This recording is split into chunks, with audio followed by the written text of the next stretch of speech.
بله ساعت 2:10 است. ما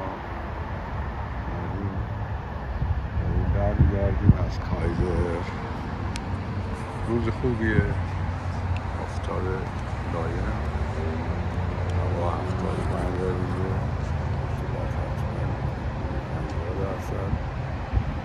و ما شروع میکنیم به حرکت. اینجا هم که این هست و ما هم اینجا هستیم، حرکت میکنیم با این دست اینجا رو میگیریم و میریم جلو. این هم قایله.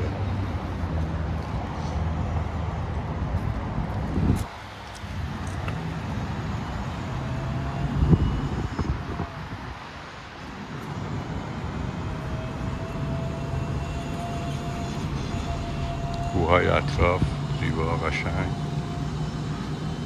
هوا ملایم و ما هم خطی که اومدیم میریم که برگردیم.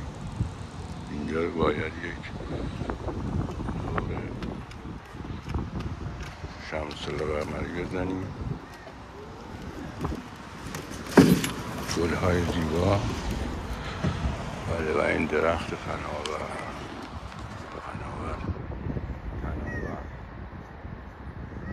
این هم گل‌های، بله، این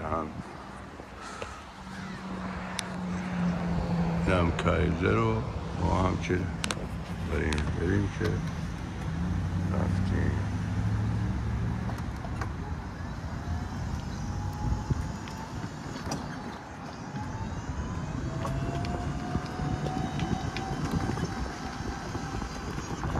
اینجا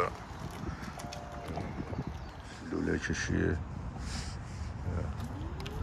با لوله مسی برای که این ثبت بشه باید لوله کشی کردن، ثبتم شد. دفعه قبل من با بالکر اومدم، این دفعه با اسکوتر.